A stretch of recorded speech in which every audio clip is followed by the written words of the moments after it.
तस्वीर को देखकर मुझे ऐसा लग रहा है कि ये लाश रंजीता जोशी की है। मेरा मतलब ये है कि उस दिन यही ड्रेस पहनकर वो होटल से बाहर गई थी सर। 100% sure sir. बड़े ताज्जुब की बात है कि आपके होटल से एक लड़की गायब है 2 दिन से और आपके रूम की चाबी लेके गई है और आपने उसके बारे में पता लगाने की कोशिश नहीं की जब तक कि उसके हस्बैंड आके नहीं पूछे। Very strange. सर सच पूछो तो अगर उनके बदले कोई और शरीफ इज्जतदार लड़की होती तो मैं जानकारी लेने की कोशिश करता, परेशान होता, लेकिन क्या कहना चाहते हैं आप? अब सर मरे हुए आदमी के बारे में क्या बुरा बोलना। बोलिए, या किसी से घबराने की जरूरत नहीं। मुझे तो ऐसा लगता है कि रंजीता जोशी जी का कैरेक्टर कुछ ठीक नहीं था, इसलिए मैंने परवाह नहीं की, चली गई होंगी किसी के साथ। ऐसा आपको क्यों लगा? वो इसलिए सर कि पहले दिन से उनका बिहेवियर कुछ ठीक नहीं था, बल्कि उन्होंने मेरे साथ भी कुछ, लेकिन मैंने कुछ नहीं होने दिया सर।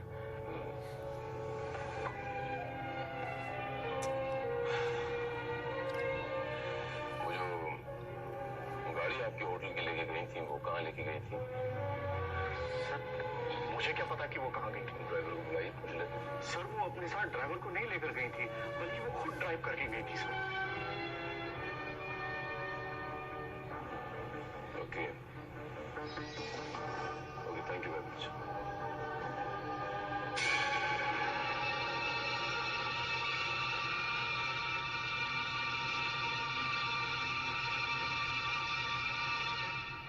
कोई रंजीता जोशी का कत्ल क्यों कर सकता है श्रीवास्तव?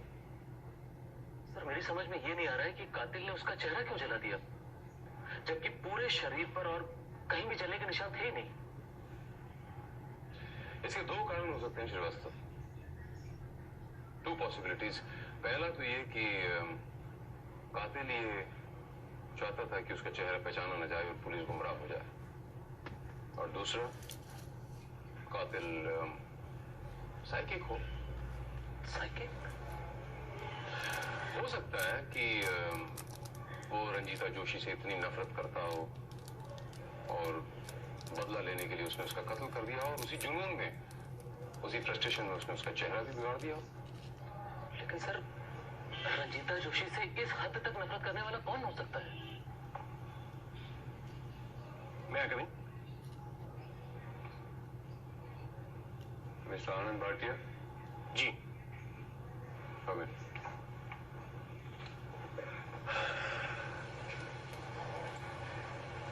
फोन आपने किया? जी बताइए मिस्टर भाटिया कि आप रंजीता जोशी मर्डर केस के बारे में क्या जानते हैं?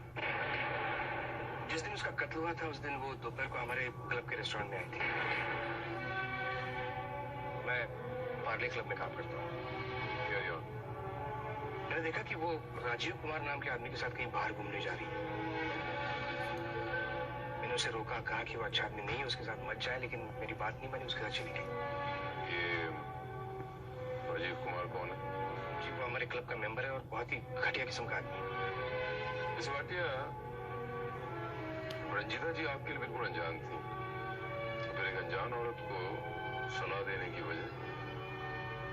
वो मेरे लिए अनजान नहीं थी, हम अच्छे दोस्त थे कॉलेज के जमाने से। तो आप कॉलेज के जमाने के दोस्त हैं, फिर तो आप ये भी जानते होंगे कि रंजीता जी किस किस्म की औरत थी, उनके चाल चलन, कैरेक्टर। बहुत अच्छी औरत थी, बहुत ही अच्छी औरत थी।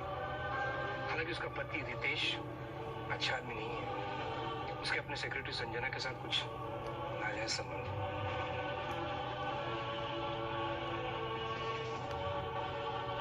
जानते हैं आप रंजीता जी के बारे में? वो मिस्टर राजीव कुमार का एड्रेस मिलेगा मुझे?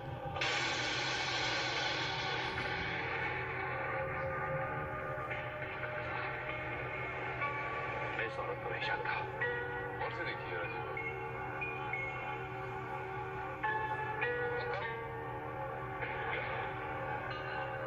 मिस्टर आनंद,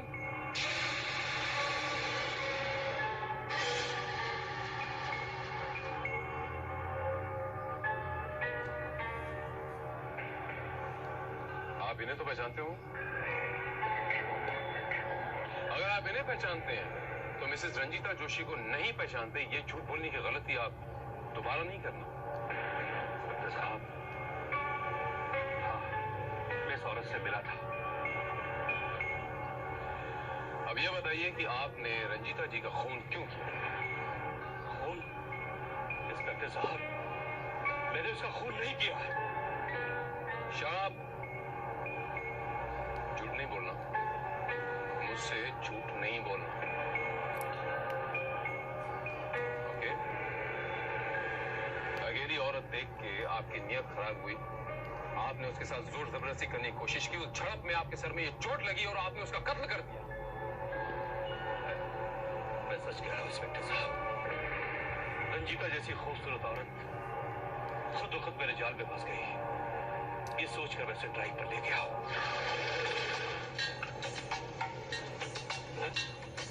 आपने गाड़ी क्यों रोकी? इसलिए क्योंकि इंसान को पता होना चाहिए उसे कहाँ रुकना है, और अब रुकने का वक्त आ गया है। उतरो गाड़ी से नीचे। अभी उतरने का सवाल ही कहाँ पैदा होता है, अभी तो शुरू होने का वक्त आ गया है। उसने कहा अगर मैं गाड़ी से नहीं उतरा तो शोर मचाएगी और लोगों को इकट्ठा करेगी। मैं घबरा कर गाड़ी से उतर गया। तो फिर आपने पहले मुझसे झूठ क्यों बोला? आपने पहले झूठ क्यों बोला कि आप उसे नहीं पहचानते? साहब, उसके कत्ल की खबर जब मुझे मिली तो मैं घबरा गया। मुझे लगा कहीं उसके खून का इल्जाम उस पर न लग जाए। मेरे पे विश्वास कीजिए इंस्पेक्टर साहब, ये खून मैंने नहीं किया है। मुझे नहीं लगता श्रीवास्तव की वो लाश रंजीता जोशी की थी। लेकिन सर, उसके हस्बैंड ने हमारे सामने ही उसकी लाश को पहचाना नहीं। You're right, श्रीवास्तव, उसके हस्बैंड ने पहचाना, लेकिन चेहरा नहीं पहचाना जा रहा था श्रीवास्तव। See the face. उसका चेहरा नहीं पहचाना जा रहा था श्रीवास्तव, इसलिए मैंने फॉरेंसिक एक्सपर्ट्स की एक टीम नागपुर भेजी है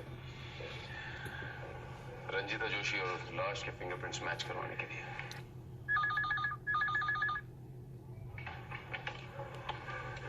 इंस्पेक्टर भारत। सर, नागपुर से इंस्पेक्टर सिंह बोल रहा हूँ। रंजीता जोशी की लाश और उसके घर से मिले फिंगरप्रिंट्स बिल्कुल मैच होते हैं सर। यानी वो लाश रंजीता जोशी की ही है? यस सर, और हमने ये भी पता किया है सर, रितेश जोशी और उसकी सेक्रेटरी संजना के बीच नाजायज ताल्लुकात हैं। Thank you inspector Singh, thank you very much. Srivastava, हमें फौरन नागपुर जाना पड़ेगा। मिस्टर रितेश जोशी और उनकी सेक्रेटरी संजना के बीच में कैसे था?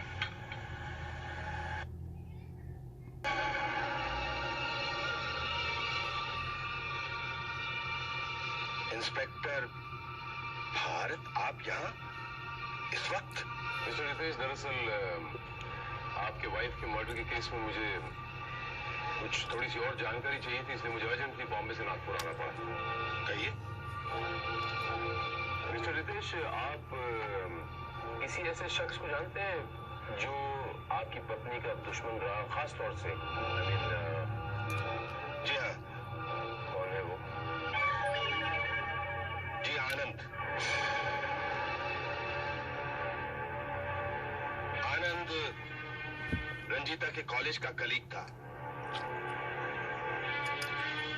वो रंजीता से बहुत प्यार करता था, लेकिन रंजीता ने मुझसे शादी कर ली, इसीलिए वो रंजीता से बहुत बहुत नाराज रहता था। अभी कुछ दिन पहले वो उसे धमकी भी देके गया।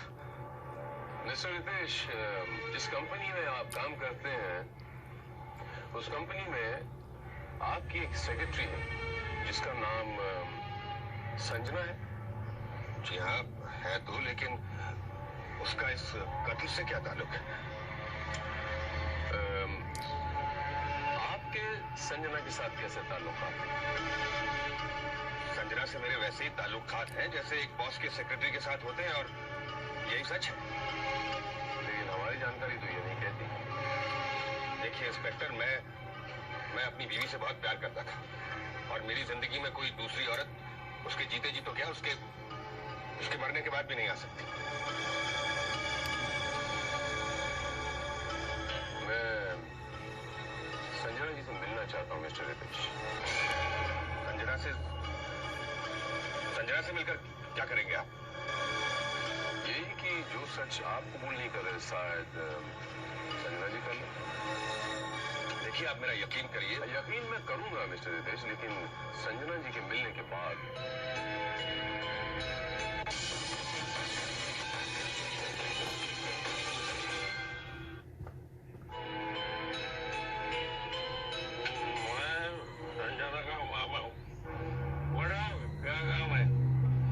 संजना कहाँ है? पता नहीं, आज सुबह हम दोनों का झगड़ा हो गया और वो घर छोड़कर चली गई। किस बात पर झगड़ा हुआ आप लोगों का?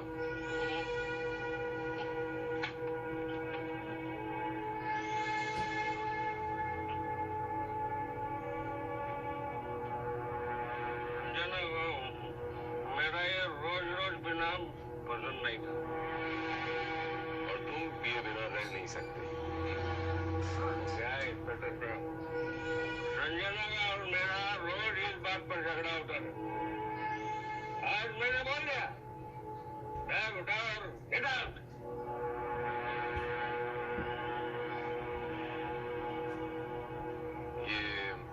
ये कमरा संजना का है? मैंने आपसे पूछा कि ये कमरा संजना का है? संजना का है। मेहरबानी।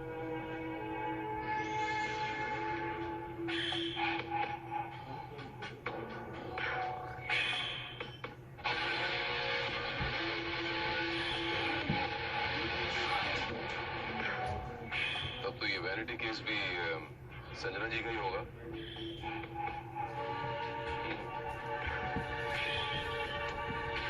क्या मैं इसे ले जा सकता हूँ? मैंने आपसे कहा कि मैं इसे ले जाना चाहता हूँ। इंस्पेक्टर साहब, आपको कौन मना कर सकता है? लेके जाइए। सर, हमारी जानकारी के मुताबिक रंजीता अच्छी चाल चलन की औरत थी। बट फिर उसने बॉम्बे में आकर ऐसा व्यवहार क्यों किया? ये बात कुछ समझ में नहीं आई।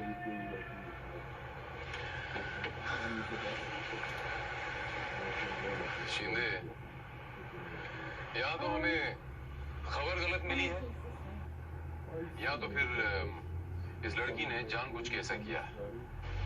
आपका शक बिल्कुल सही निकला सर। मैंने आपके कहने के मुताबिक लगातार 1 हफ्ते तक रितेश जोशी के घर पर नजर रखी। सर, उसने अपने घर के तमाम नौकरों को नौकरी से निकाल दिया। अकेला आदमी होने के बावजूद भी वो दोनों वक्त 2 आदमियों का खाना अलग अलग होटलों से पार्सल करवा के अपने साथ ले जाता।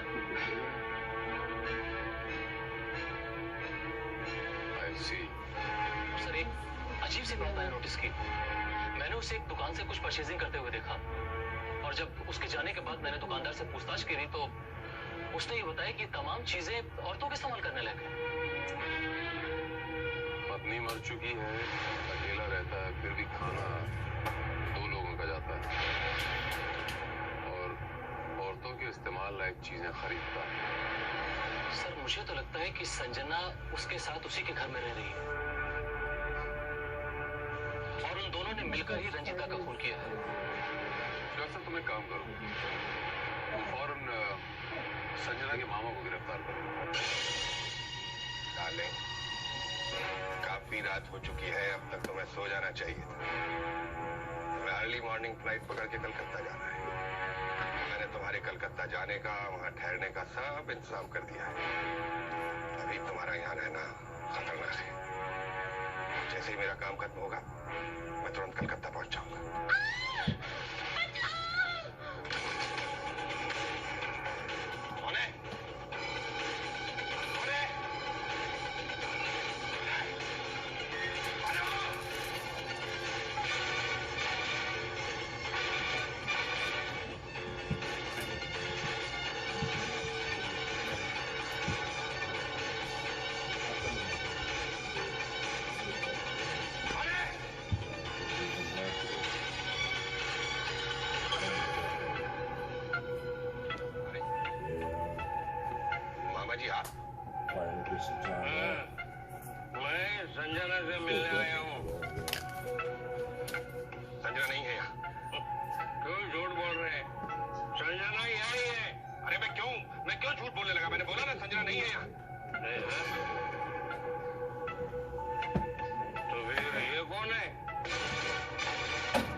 Joshi, you are absolutely right. ये संजना कैसे हो सकती है? संजना को तो आपने मारा है ना, अभी अभी आपने कबूल किया है। ये हमारे डिपार्टमेंट की सब इंस्पेक्टर हैं, शिवानी। अब्दुल बारी,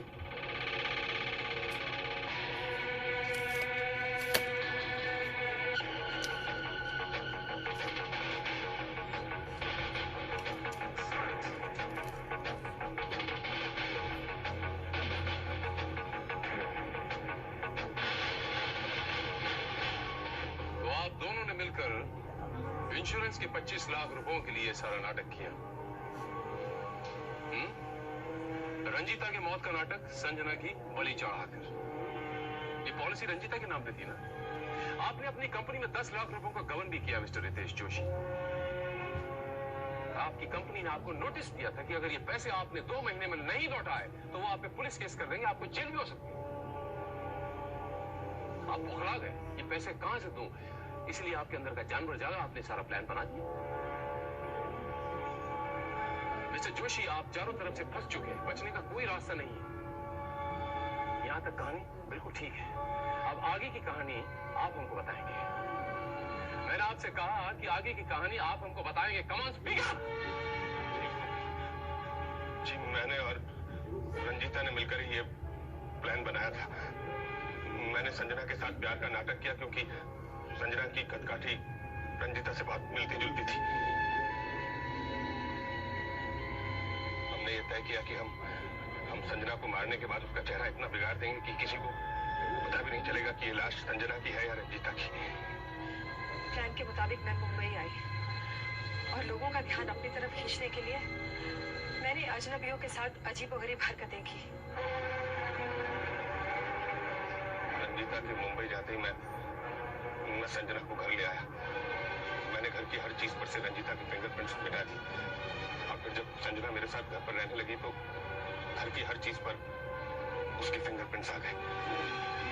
और उसके बाद मैं संजना को लेकर मुंबई पहुंचा। तुम मुझे यहाँ बॉम्बे क्यों लाए हो रितेश? क्योंकि तुम्हारी मौत ऊपर वाले ने नागपुर में नहीं मुंबई में लिखी है संजना। ये तो क्या बक रहे हो? Sorry darling. रितेश,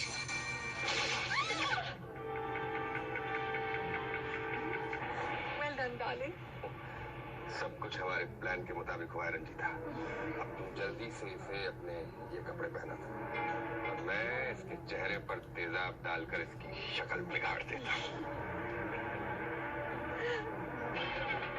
और फिर आपने संजना की लाश को रंजीता के कपड़े पहनाए, उस लाश को कार की डिक्की में डाल दिया।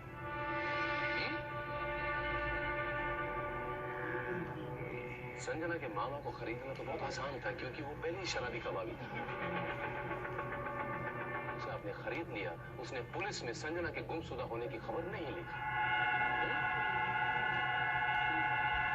मिस्टर रितेश जोशी, शक तो मुझे उसी दिन हो गया था जिस दिन मैंने वो लाश देखी। उस लाश के कपड़ों पे कोई गोली का सुराग, कोई छेद नहीं था क्योंकि मौत तो गोली से हुई थी ना। अब उन कपड़ों पे कोई सुराग नहीं था, इसीलिए मैं लगातार ये कंफर्म करने में लगा रहा कि ये लाश वाकई रंजीता की है या नहीं, आपकी पत्नी की है या नहीं। तब मैंने संजना के घर से मोबाइल की केस लिया, उसके ऊपर फिंगरप्रिंट्स और वो लाश के फिंगरप्रिंट्स मैच किए, तब कंफर्म हुआ कि ये लाश आपकी बीवी रंजीता की नहीं बल्कि संजना की।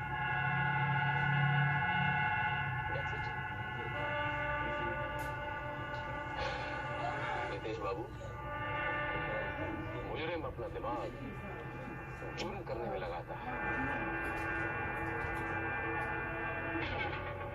और मैं अपने दिमाग का इस्तेमाल जुर्म की जड़ें काटने में करता हूं। You both are under arrest.